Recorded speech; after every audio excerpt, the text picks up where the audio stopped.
Colonel Brendan Doherty coming in, and we used to say that, the SEALs used to say that, you're playing hurt if you come to work when you're not feeling well. And Colonel Brendan Doherty had agreed to come in and have a sit down with us, and he's not feeling well. And Colonel, I thank you very much for crawling in here and playing hurt and coming in to have a conversation about your aspirations to be the new congressman from the 1st District. So good morning and thank you. Good morning. It's a pleasure to be here. Sorry about my voice, be singing, losing my singing voice. bass in the choir now with that one. Yeah, exactly. 866-920-9455, 866-920-WHJJ. Become a fan of the Helen Glover Show. Look us up on our Facebook page, 920-WHJJ on Facebook, backed by popular demand.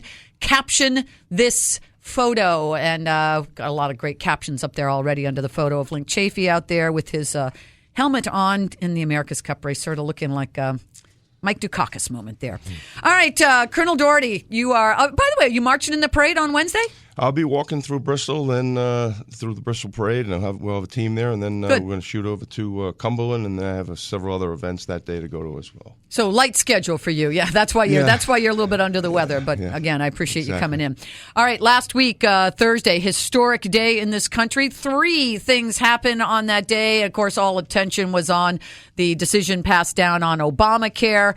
I just pulled some things off the wire here. I've been talking about trying to figure out what the heck is going on with this. This is so complicated, and I didn't want to take Nancy Pelosi's advice and wait till things start getting implemented to find out what's in it. But John Boehner, Speaker of the House, is saying that he will. I love the quote here. He will rip this out. He vows to repeal this. He will rip it out by the roots in the next session. If you are the congressman from the state of Rhode Island in the 1st District, where do you stand on Obamacare? Well, I'm disappointed in the Obamacare or Affordable Care Act, whatever you want to call it. I just believe it's an overreach by government to have an individual mandate. So yes, I would vote to repeal it. But I think we need to find better solutions even before we repeal it. We need to come up with a common sense approach to this. We know the health care in this country is just out of control. So. But the Obamacare in 2012, the CBO, the Congressional Budget Office, has projected that that will require $1.7 trillion of federal spending. So we don't want to add to our debt. We need to find reasonable solutions as to how to fix our health care. And there are so many ways: portability, competition, the markets, and then efficiency within the global health care, like. Electronic medical records, evidence-based standards, tort reform. Tort reform wasn't even mentioned in because in they didn't want to hear from the Republicans. Not one Republican voted for this. So if they keep control of Congress and they get control of the Senate, this should be an easy fix. But then it's back to the drawing board. A lot of the things that people do, like about this, I think can be kept, but use some common sense measures here. You're talking $500 billion is going to be moved from Medicare to finance this, and $500 billion they're cutting from the Pentagon budget. Well, those are some of the issues that I'm troubled by. With the $500 billion that's shifted over from Medicare, that will cut into the reimbursements to the doctors. So let's say, for example, the doctors are not content with their reimbursement, and we had doctors opting out of Medicare. Will we be left in a situation where our seniors can't even find a doctor, the seniors that are covered by Medicare? So I think it's important that we strengthen Medicare and strengthen Social Security. But as it relates to Obamacare, Medicare is certainly one of the issues here. And there's another issue that's always something that troubles me is people gaming the system, and this system is so big, so massive, just like many of our other programs, that there are people gaming the system. And we know there are companies that could, for example, have their employees opt out. Now, if we had a run on that, who's going to pay for that? That I believe will come back to the taxpayers. And then we have the potential fraud that we've seen in so many other programs in the government, and we have trouble tracking that down, like the $48 billion in 2010 in Medicare. So government has proven over and over again that we're too big. I think that this should have been handled in a bipartisan way. bipartisan solution that would stand the test of time. We had Social Security and Medicare stood the test of time. Those are bipartisan solutions in the bills in the past. So I think that in 2013, hopefully we have an opportunity to go back and actually strengthen this, make it better, at no cost to taxpayers. And because we don't even know I've read 21 new taxes, and I'm trying to, selfishly, I'm weeding through this going, okay, whoa, wait a minute, how is this going to affect me? And most of us are trying to now pick up the pieces and figure out, as the dust settles here, how that's going to affect your bottom line. It's certainly not going to be good for businesses. Businesses have been holding on, waiting for this ruling as to whether or not they were going to go ahead and hire people. I see nothing that's going to be an advantage to small business here. We need to. Yeah, exactly. But we need to create more efficiency in the global system. Like I said, evidence-based guidelines that will create a safe harbor for the doctors, because right now they're practicing defensive medicine. Obamacare really doesn't speak to the efficiencies in the program as much as it should. We know that there's some good points. I believe that many Rhode Islanders probably are happy about the fact that people, young adults up to the age of 26, can be covered on their parents' insurance program. People with pre-existing conditions shouldn't be knocked off of having health insurance, and the donut hole. So there are some good talking points there. There's some good areas there for future reference to have real health care reform. Talking about bipartisan support, there was bipartisan support also on Thursday when Congress voted to hold Eric Holder in contempt. And our own congressman from the 1st District here, David Cicilline, he's elected to do one thing: vote on things in Congress. And he, along with Nancy Pelosi, holding hands, all walked out together. Although 17 Democrats did stay and have the courage, and they voted with the Republicans on this. Exactly. There were 17 Democrats, and they should be applauded for staying there to vote for that. It's in my view, a member of Congress. They have a fiduciary responsibility to stay and stand up and face the music, even if they don't like the tune. The current congressman walked out on that. He walked out on that vote. He walked out on Congress just like he walked out on the city of Providence 2 years ago. It's reprehensible. So, there comes a point in time when you have to stand up and look. I respect the people who stayed if they didn't want to vote for. Right. Again, that's what we elected you for. Your voice down there to represent, and that's what you do. You walk out.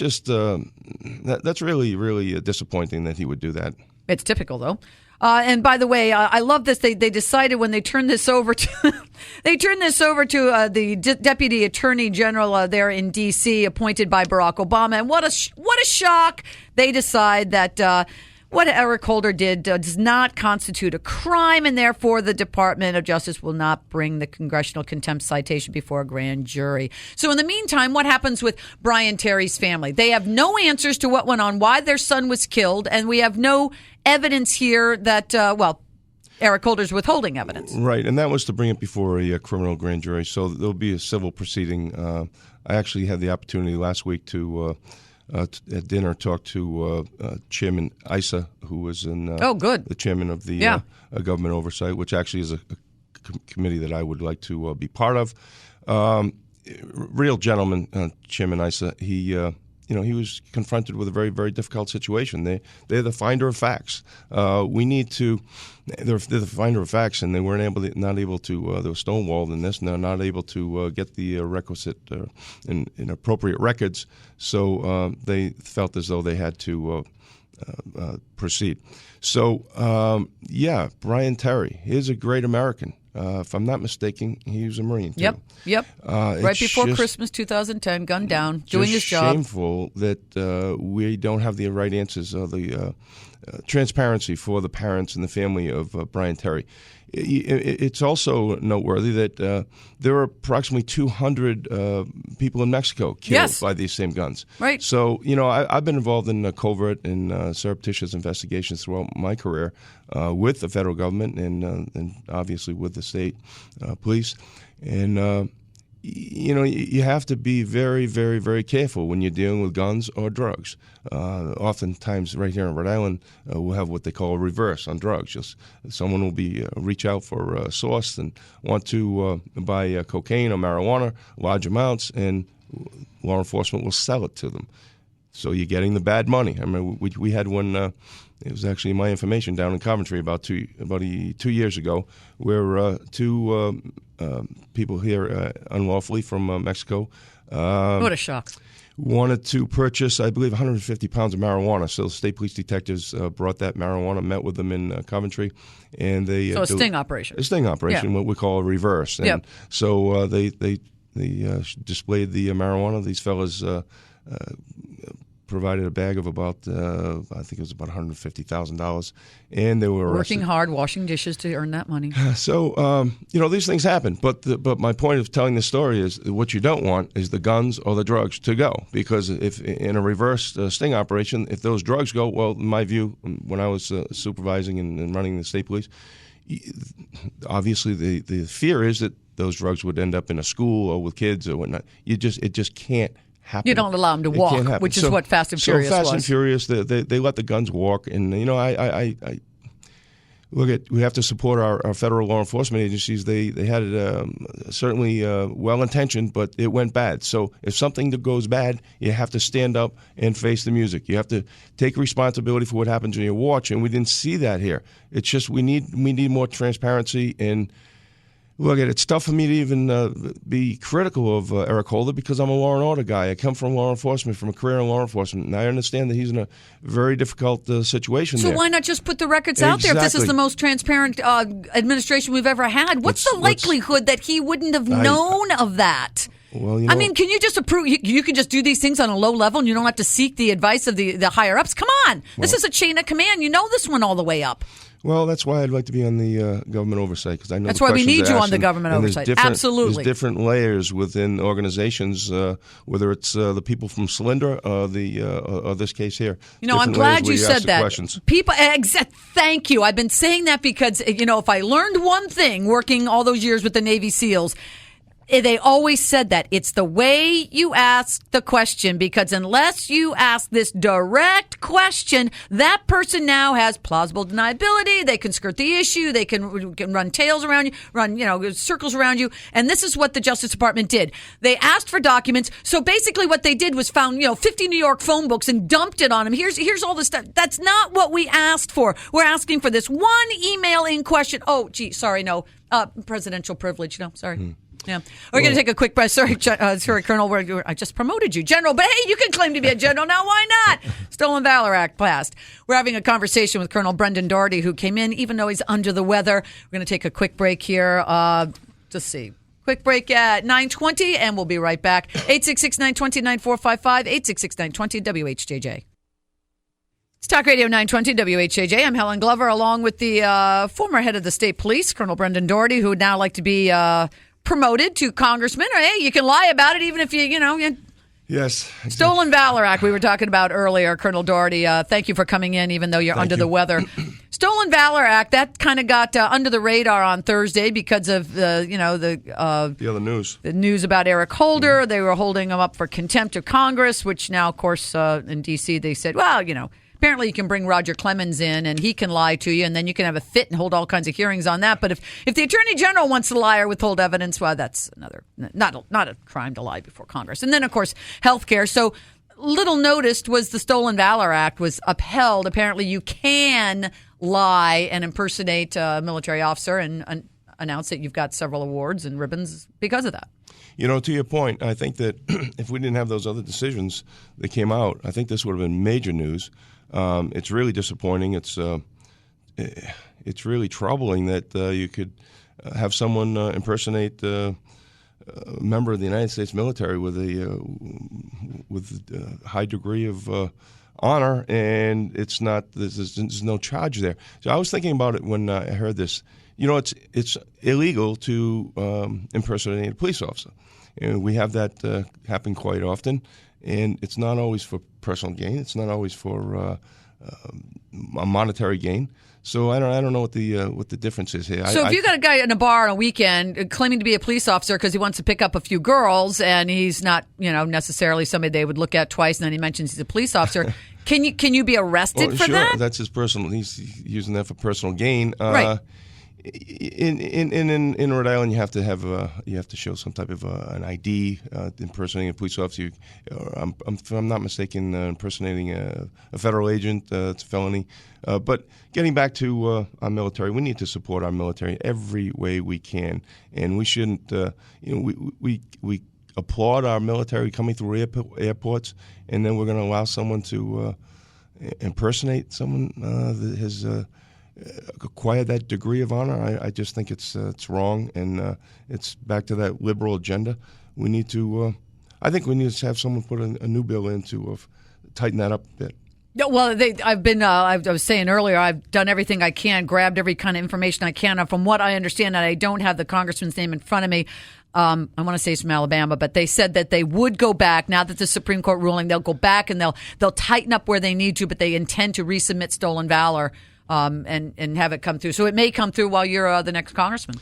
I think, if I'm not mistaken, I read somewhere where the statute was a little too broad. So that's what they're saying, was too broad. That just means it needs to be tightened up a little bit and to articulate why the personal gain, it doesn't have to be monetary. Right, because you could do it to run for office. You could do it to get a job promotion. I mean, there's a number of ways that you could benefit from claiming to have military service or, being awarded medals that you didn't have. Well, to that point, I mean, we, here in America, we're so proud of our military. And if you're an employer and someone came in and said they had a, Purple Heart or a Bronze Star, I mean, you certainly would take that into consideration and probably Colonel, give that person I got to job. interrupt. You and I are proud of military service, and there are a number of people who are, but there is a growing number of the population that looks down on it, that looks at them as, well, you couldn't do anything else. Or going back to Brian Terry, the Border Patrol agent that was gunned down in Fast and Furious, Nancy Pelosi and Jay Carney, who's the mouthpiece for the president,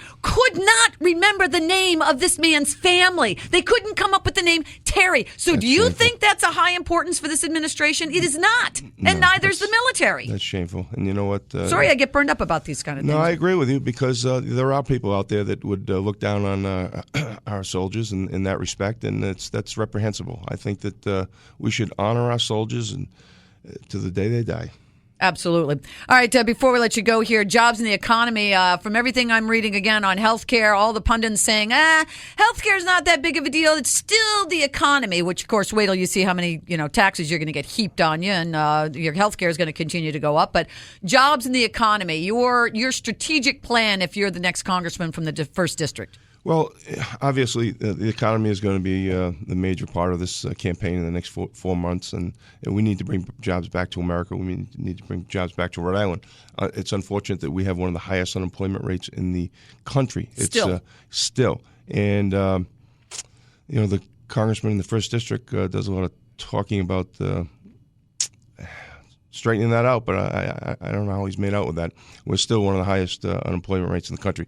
So we need to come up with innovative ways to bring jobs back to Rhode Island, and I'm working with my campaign manager, Ian Pryor, right now on a program that will open when I become the congressman, and it has to do with workforce training. We keep hearing that we can't match the jobs with the skills with the jobs, and I've met with manufacturers from throughout the 1st District, and they tell us we could hire 10 people tomorrow, we could hire 5 people tomorrow, but we just can't find someone to fit this job description. So we need to work on a program in the inner city, and then one traveling around the state to help hone and increase the skills of our workers for free.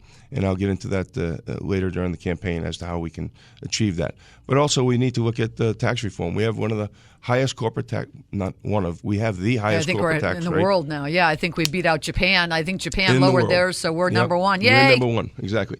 So, we really need to roll a red carpet out and be cheerleaders for our business community, and we're really not when we have the highest corporate tax rate in the world. So I believe we need to bring that corporate tax rate down to help these small businesses. We have 93,000 small businesses in Rhode Island. As of, that was a count in 2010. Because watch out, if it's 92,000 and it's not 92, you'll get PolitiFact, Chuck. So it's actually 93,333 to be exact, from 2010. And wouldn't it be nice if we had if we could add a couple of thousand jobs to that in the next couple of years? So we need to do whatever we can to support our small businesses, and by bringing the corporate tax rate down and the individual tax rates, because some of those are C corporations, some of those small businesses are S corps. We need to bring the marginal rates down to help them create an atmosphere where they can grow jobs. And some people say, well, you're just trying to help millionaires and billionaires. David Cicilline has said that before. And that's his favorite line: millionaires and billionaires. He's one of the only millionaires I know around this area. But I just want to help the business community. The National Chamber of Commerce understands that I get it. The U.S. Chamber of Commerce, they just came out to support and endorse this campaign. We had a press conference at Materion in Lincoln last week that went very well. They came out from the U.S. Chamber of Commerce. So they know that I get it. Government's too big. Government doesn't create jobs. The private sector does. So we need to... Private sector's doing fine, according to the president. So you all set for some debates against whoever comes out of that Cicilline-Gemma primary? Sure I am. I'm hopefully...